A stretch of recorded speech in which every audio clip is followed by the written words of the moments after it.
जहाज की है जिसका नाम पोसाइडन है और ये बहुत बड़ा होता है, इतना बड़ा कि इसमें बहुत सारे फ्लोर्स होते हैं। और आज इस जहाज में बहुत सारे लोग आए हुए थे जो सबके सब बहुत खुश थे क्योंकि आज है 31 दिसंबर की रात, यानी कल से नया साल शुरू हो जाएगा। जहाँ कोई इस जहाज में पार्टी कर रहा है, कोई ताश खेल रहा है तो कोई डांस कर रहा है। फिर हम शिप का कंट्रोल रूम देखते हैं जहाँ कैप्टन को कुछ गलत होने का शक होता है। वो कहते हैं जरूर कोई गड़बड़ है और तभी वो देखता है कि सामने से एक बहुत बड़ी और ऊंची लहर इनके जहाज की तरफ ही आ रही है, जो देखकर सारे कैप्टन ही काफी डर जाते हैं और जल्दी से शिप को मोड़ने की कोशिश करने लगते हैं। वो इसे मोड़ने में कामयाब भी हो जाते हैं, मगर लहर इतनी बड़ी थी कि कुछ देर पहले उसके पीछे चांद नजर आ रहा था, मगर वो पूरी तरह इस लहर के पीछे छुप गया है, जिसका मतलब था कि लहर इनके शिप से भी काफी बड़ी थी। फिर ये लोग ऐलान करते हैं कि जहाज में एक बहुत ही बड़ी मुसीबत आने वाली है, एक हादसा आने वाला है। तो सारे मुसाफिर और ऑफिसर्स एकदम अलर्ट, सावधान हो जाएं। और ये ऐलान होते ही वहाँ भगदड़ मच जाती है और फिर देखते ही देखते वो ऊंची लहर इनके जहाज से टकरा ही जाती है, जिसका प्रेशर इतना ज्यादा होता है कि पोसाइडन जो इतना बड़ा जहाज है पूरा का पूरा समंदर में उल्टा हो जाता है। मतलब कि जो ऊपर वाला हिस्सा था वो चला गया था नीचे, यानी कि वो जमीन बन गया था, और जो जमीन थी फर्श था वो आ गया था ऊपर। जैसे जहाज पलटता है तो जाहिर है चीजें वगैरह भी गिरती है, टूट-फूट होती है, जिसमें डूबने से बहुत सारे लोग मारे जाते हैं। इसके अलावा इंजन रूम में भी एक काफी बड़ा धमाका हो जाता है, जिसकी वजह से वो सारे के सारे कैप्टन्स जो शिप को चला रहे थे उनकी भी मौत हो जाती है। अब शिप के हॉल में जहाँ सबसे ज्यादा लोग थे वहाँ एक ऑफिसर आके बताता है कि हमारे पास एक अच्छी खबर है और एक बुरी खबर है। बुरी खबर ये है कि हमारे जहाज से एक बहुत बड़ी सुनामी की लहर टकराई है, जिससे ये पूरी तरह पलट गया है। इसी वजह से यहाँ से कोई भी नहीं निकल सकता। और अच्छी खबर ये है कि हमारे ऑफिसर्स ने लहर के टकराने से कुछ मिनट्स पहले ही रेस्क्यू टीम जो सबका बुरे वक्त में बचाती है उन्हें इस बारे में खबर कर दी, तो वो लोग हेलीकॉप्टर्स लेकर जल्द यहाँ आने वाले हैं। तो इसीलिए सब बिल्कुल रिलैक्स शांत रहे, हम बहुत जल्द यहाँ से बच निकलेंगे। अभी हम एक आदमी को देखते हैं जिसका नाम डेलन था। वो अपने सामने पड़े मरे हुए ऑफिसर के पास से जरूरी सामान निकाल रहा था, जिसके पास तब एक बच्चा आता है और पूछता है कि आप क्या कर रही हैं? जिस पर डेलन बताता है मैं दरअसल यहाँ से निकलने की तैयारी कर रहा हूँ। बच्चा कहता है मगर आप यहाँ से नहीं निकल सकते, अभी बताया तो गया है कि जहाज पूरा उल्टा हो चुका है। डेलन कहता है मगर यहाँ से निकलने का बेटा एक रास्ता है और वो है नीचे वाला रास्ता, जिसके लिए जाहिर है मुझे ऊपर की तरफ जाना होगा। फिर जैसे वो यहाँ से निकलने लगता है तो वो बच्चा अपनी मोम को यहाँ ले आता है, और क्योंकि डेलन उसकी मोम से पहले मिल चुका है तो वो उसे जानता है। उसकी मोम पूछती है डेलन आपने इसे क्या कहा कि आप यहाँ से निकल सकते हैं? जिस पर वो बोलता है कि हाँ मैं एक रास्ते के बारे में जानता हूँ। बच्चे की मोम बोलती है मगर आपने सुना नहीं, अब एक ऑफिसर ने क्या कहा कि हमें यहाँ रुककर इंतजार करना चाहिए, मदद आने वाली है। शिप पलटा हुआ है तो कोई भी यहाँ से नहीं निकल सकता। इतनी ही देर में वहाँ एक और आदमी रॉबर्ट और एक बूढ़ा आदमी भी आ जाता है। बूढ़ा आदमी बताता है कि मैं एक आर्किटेक्ट हूँ, मतलब हर चीज का डिजाइनर, हर तरह के सामान को बनाने में माहिर, जो कश्तियों और जहाजों के बारे में भी काफी अच्छे से जानता है। और मेरे हिसाब से इस जहाज को ऐसे नहीं बनाया गया कि उल्टा होकर तैरे, जिसका मतलब है कि ये ऐसे पानी में पड़ा रहेगा और डूब जाएगा, जिससे हम सब के सब मारे जाएंगे। अब जो दूसरा आदमी था यानी रॉबर्ट, वो डेलन से पूछता है क्या तुम्हें डिस्को का रास्ता मालूम है? डेलन कहता है कि हाँ वो ऊपर है, मगर इन हालात में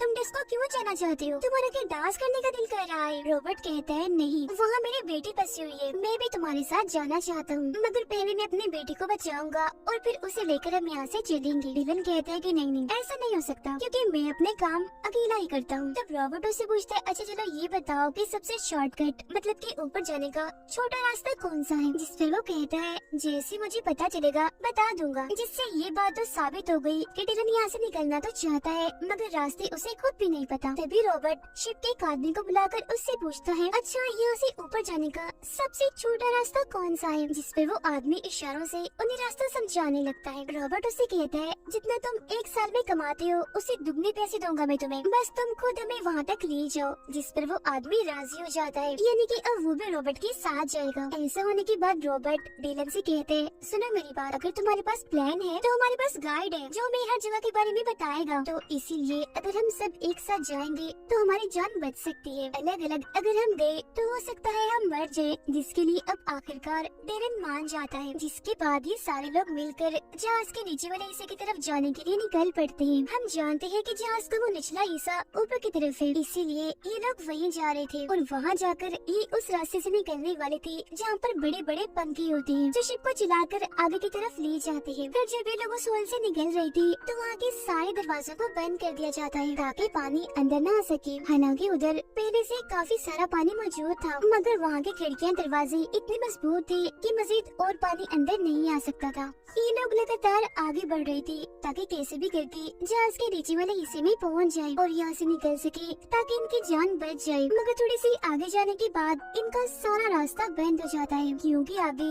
बहुत सारे लोगों की लाशें पड़ी होती है। जिसके बाद ये लिफ्ट का दरवाजा खोलते हैं। यहाँ से लिफ्ट काफी ऊपर होती है। फिर एक काफी बड़ी लोहे की पट्टी से ये सामने वाले दरवाजे की तरफ एक रास्ता बनाते हैं ताकि ये लोग उस दरवाजे को खोलकर यहाँ से निकल सके। मगर लाख कोशिश के बाद भी इनसे वो दरवाजा नहीं खुलता। पर तभी यहाँ जो ऊपर वाले फ्लोर की लिफ्ट होती है उसका दरवाजा खुल जाता है। तब जैसे तैसे लोग एक दूसरे की मदद करके उस रास्ते से निकल जाते हैं और उस लिफ्ट वाले रास्ते में आ जाते हैं। लेकिन अभी भी दो लोग पीछे ही थे, एक बूढ़ा आदमी और एक शिप वाला इनका गाइड। और जैसे ये लोग उस रास्ते के जरिए ऊपर चढ़ रहे थे तो इनके नीचे लोहे की पट्टी का वो रास्ता खिसक जाता है, गिर जाता है। जिसके बाद ये उस लिफ्ट वाले रास्ते के किनारे से लटक जाते हैं। ये हाथ भी नहीं छोड़ सकते क्योंकि नीचे काफी गहरे खाई है और अगर ये गिर गए तो सिर्फ मौत ही है। लेकिन यहाँ लटक कर मुसीबत कम नहीं हुई थी क्योंकि ऊपर जो लिफ्ट थी वो भी अब धीरे धीरे से नीचे आ रही थी, जो अगर इन दोनों से टकरा गई तब भी इनकी मौत पक्की है। अब डिलन ने बूढ़े आदमी का हाथ पकड़ा होता है जबकि वो गाइड बूढ़े आदमी की टांग पकड़ के लटका होता है। डिलन इन्हें खींचने की कोशिश तो कर रहा होता है मगर वजन बहुत ज्यादा था तो वो इसमें नाकाम रहता है। फिर तभी डिलन देखता है कि ऊपर से लिफ्ट बस गिरने ही वाली है, इसीलिए वो बूढ़े आदमी को कहता है कि कैसे भी करके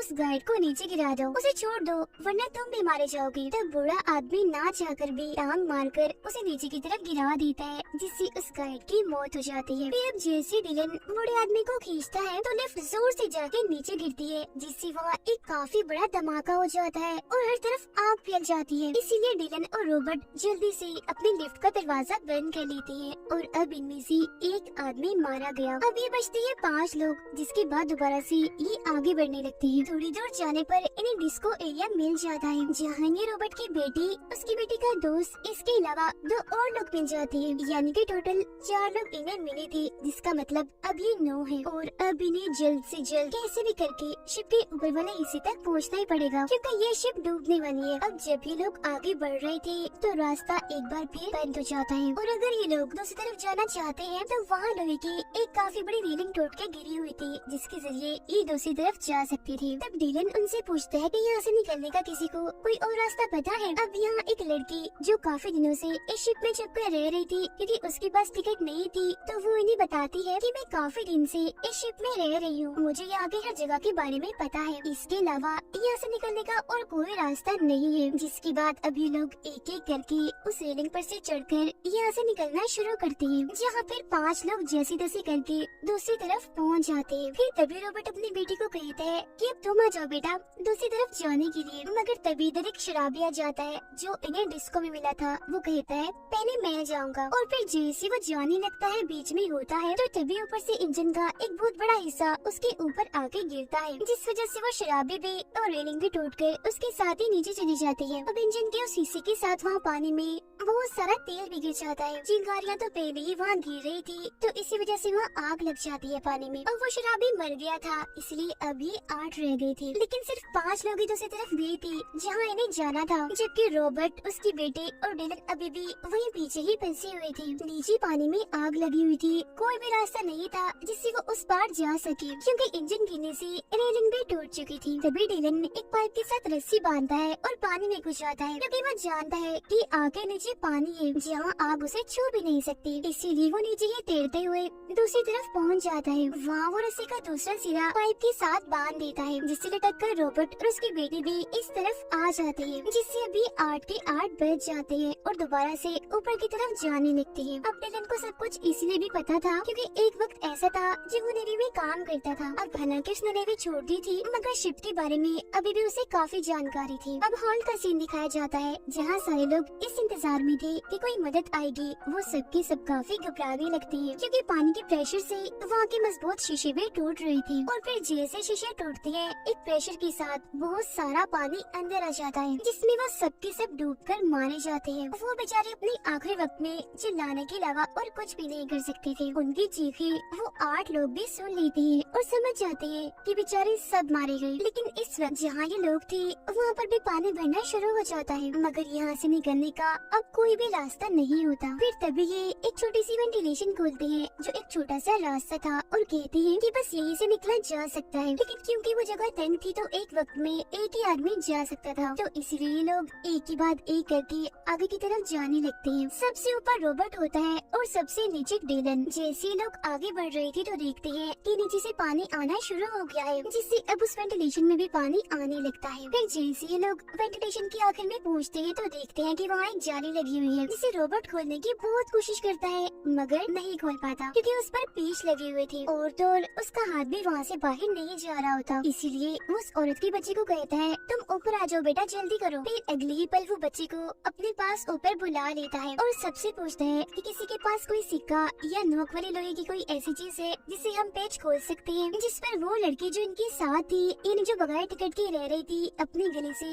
एक क्रॉस वाला लॉकेट उतार कर देती है। कहती है कि ये लो, इससे शायद पेच खुल जाए। तब बच्चा वो क्रॉस लेकर आहिस्ता आहिस्ता करके पेच खोलना शुरू करता है क्योंकि उसके हाथ छोटे होने की वजह से पेच तक पहुंच गई थी। लेकिन यहाँ पानी बढ़ता जा रहा था और क्योंकि सबसे नीचे डिलन था तो वो काफी हद तक पानी में डूब गया था और अब वो लगभग डूबने ही वाला था कि तभी खुशकिस्मती से जाली खुल जाती है, जिससे सारे जल्दी से एक एक करके बाहर आ जाते हैं। इस तरह से डिलन की जान भी बच जाती है और अब इन्हें सिर्फ 2 फ्लोर ही ऊपर जाना था, जिसके बाद इन सबकी जान बच जाएगी। मगर जब ये लोग आगे जाते हैं तो एक टैंक में फंस जाते हैं। नीचे ये जा नहीं सकते क्योंकि वहाँ से पानी आ रहा होता है। आगे भी ये नहीं जा सकते थे क्योंकि यहाँ से निकलने का कोई रास्ता था ही नहीं सिवाय एक छोटे से रास्ते के, जो काफी मजबूती से बंद था क्योंकि ये एक टैंक का था। इसलिए तभी डिलन उन सबको समझाता है कि इस वक्त हम जहाँ खड़े हैं ये एक ऐसा टैंक है जहाँ शिप को बैलेंस में रखने के लिए पानी भरा जाता है और जब ये पूरी तरह पानी से भर जाता है तो ये छोटा सा रास्ता खुल जाता है, जिसके बाद सारा पानी उस दूसरे टैंक में चला जाता है। और अब अगर हमें यहाँ से निकलना है तो हमें अपने इस वाले टैंक को भरना होगा ताकि जब ये पूरा भर जाए तो दरवाजा खुलने के बाद पानी दूसरे टैंक में चला जाए। ऐसा होने से हम बच सकते हैं। जो सुनकर रॉबर्ट की बेटी काफी घबरा जाती है। कहती है कि अगर पानी भरने के बाद भी दरवाजा ना खुला और इस बीच हमारी सांस टूट गई फिर क्या होगा। जिस पर डिलन गुस्से में और घबराहट के आलम में जवाब देता है कि पता नहीं, मगर इसके अलावा हमारे पास और कोई रास्ता नहीं है। तो अब यहाँ रॉबर्ट और डिलन ये फैसला करते हैं कि वो अपने इस टैंक में पानी भरेंगे, जिसके बाद धीरे धीरे वो इसमें पानी भरना शुरू करते हैं। अब देखते ही देखते टैंक पूरा पानी से भर जाता है, मगर अभी भी दरवाजा नहीं खुलता, जिस वजह से ये सारे लोग काफी मायूस हो जाते हैं। लेकिन फिर अगले ही पल एकदम से वो दरवाजा खुल जाता है और ये सब लोग पानी के प्रेशर के साथ दूसरे टैंक में आ जाते हैं। अब ये लोग उस टैंक से तो बच गई थी, मगर मुसीबतें अभी भी कम नहीं हुई थी क्योंकि इन्हें यहाँ से बचने के लिए, निकलने के लिए तैर करके दूसरी तरफ जाना होगा। जिसके बाद ही सब लोग गहरी सांस लेते हैं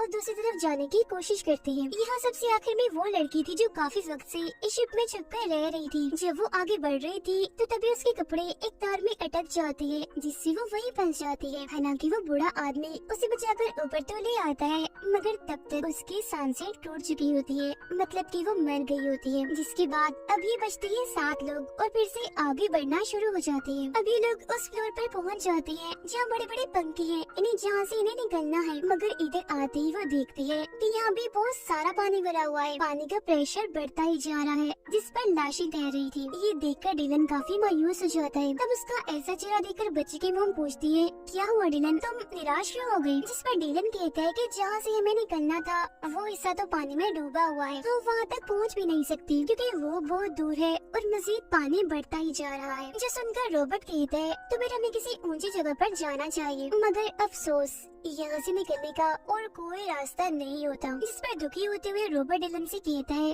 कि शुक्रिया, तुमने हम सबकी जान बचाने के लिए बहुत कोशिश की, मगर शायद हमारी किस्मत में यही लिखा है कि इस शिप में ही हमारी मौत होगी। और वैसे भी सब कुछ इंसान के बस में नहीं होता। मगर तभी जो यहाँ इंजन रूम था वहाँ एक काफी बड़ा धमाका हो जाता है, जिससे वो सारा पानी जो भरा हुआ था यहाँ से निकल जाता है और ऐसा होने से वो रास्ता भी पानी से खाली हो जाता है जहाँ से इन्हें निकलना है, यानी जहाँ वो बड़े बड़े पंखे थे। मगर जब भी वहाँ पहुँचते हैं तो इनके सामने एक और मुसीबत आ जाती है, और वो ये कि बंकी अभी भी अपने आप ही घूम रही थी। इससे भी बड़ी मुसीबत ये कि वो सीधे नहीं बल्कि उल्टी तरफ ही घूम रही थी, जिस वजह से हवा का प्रेशर इन्हीं की तरफ था, जिसका मतलब था कि अगर ये उसकी तरफ कुछ फेंकते भी है तो वो चीज पंखे की तरफ ना जाकर वापस इन्हीं की तरफ ही आ जाएगी। अब तभी तो रोबोट को एक नक्शा मिलता है, जिससे उसे पता चलता है कि इन्हीं पंखों के बिल्कुल नीचे कंट्रोल रूम है, जहाँ जाकर इन पंखों को बंद किया जा सकता है। लेकिन कंट्रोल रूम यहाँ से 150 फीट की दूरी पर है और वहाँ जाने का मतलब मौत है। मगर इसके बावजूद भी रॉबर्ट वहाँ जाने के लिए तैयार था, जो देखकर उसकी बेटी का दोस्त कहते हैं, आप रहने दीजिए, आप वहाँ नहीं जा सकती, मुझे जाने दीजिए क्योंकि मैं वहाँ जा सकता हूँ और इन पंखों को बंद भी कर सकता हूँ। जिसके फौरन ही बाद वो वहाँ जाने के लिए तैयार था, पंखों को बंद करने के लिए। लेकिन उसके जाने की वजह से रॉबर्ट की बेटी रो रही होती है, वो उसे जाने के लिए मना करती है। तब उसका दोस्त कहता है,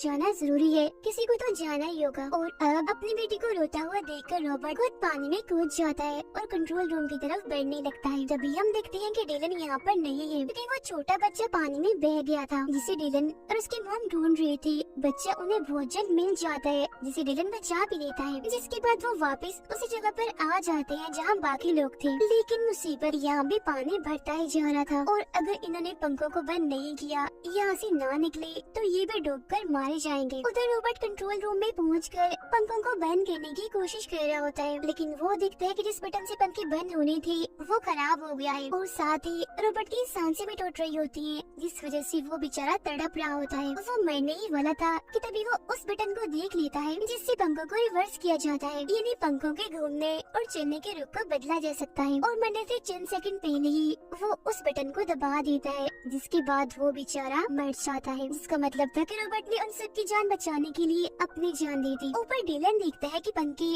अभी भी बंद नहीं हो रहे, इसीलिए वो घबराते हुए कहता है, ये अभी भी क्यों चल रही है, बंद क्यों नहीं हो रही। और फिर तभी रॉबर्ट की बेटी का दोस्त देखता है कि चीजें जो पहले हमारी तरफ आ रही थी, मतलब कि हवा का प्रेशर हमारी तरफ था, वो अब उल्टा हो गया होता है। इसीलिए वो डिलन से कहता है कि रॉबर्ट ने पंखों को रिवर्स कर दिया है, इसीलिए अब हम चीजें फेंक कर इंजन को बंद कर सकते हैं, पंखों को रोक सकते हैं। जिसके बाद वो एक काफी बड़ा सिलेंडर डिलन को देता है। डिलन जैसे सिलेंडर को पंखों की तरफ फेंकता है तो वहाँ एक काफी बड़ा धमाका हो जाता है, जिससे इंजन रुक जाता है और पंखे भी आखिरकार टूट जाते हैं। जिसके बाद ये लोग उस रास्ते से निकलकर एक एक करके इस जहाज पोसाइडन से पानी में कूद जाते हैं और जल्दी से एक छोटी कश्ती में चढ़ जाते हैं, जो पोसाइडन से ही आई थी, क्योंकि शिप्स में इस तरह की बहुत सारी कश्तियाँ होती हैं। सब लोग जब उसमें चढ़ जाते हैं तो तभी पोसाइडन इन्हीं की तरफ ही गिरने लगती है। तभी देखकर सारे जल्दी जल्दी चप्पू चलाना शुरू कर देते हैं, और फिर जैसे पोसाइडन इन पर गिरने ही वाली थी, ये उससे काफी दूर आ गई थी। पोसाइडन जो एक बहुत ही बड़ी शिप थी, कुछ घंटों पहले बड़ी शान से पानी पर तैर रही थी और वो पूरी तरह से पानी में डूब चुकी थी। इसके बाद ये एक फ्लेयर गन चलाती है ताकि जो रेस्क्यू टीम इन्हें बचाने के लिए निकली है वो इन्हें देख ले। तब होता भी बिल्कुल ऐसे ही है, कुछ ही देर में रेस्क्यू टीम इनके पास पहुंचकर इन सबको बचा लेती है और इस तरह से इन 6 लोगों की जान बच जाती है। और बस इसी के साथ ये कहानी इधर ही खत्म हो जाती है।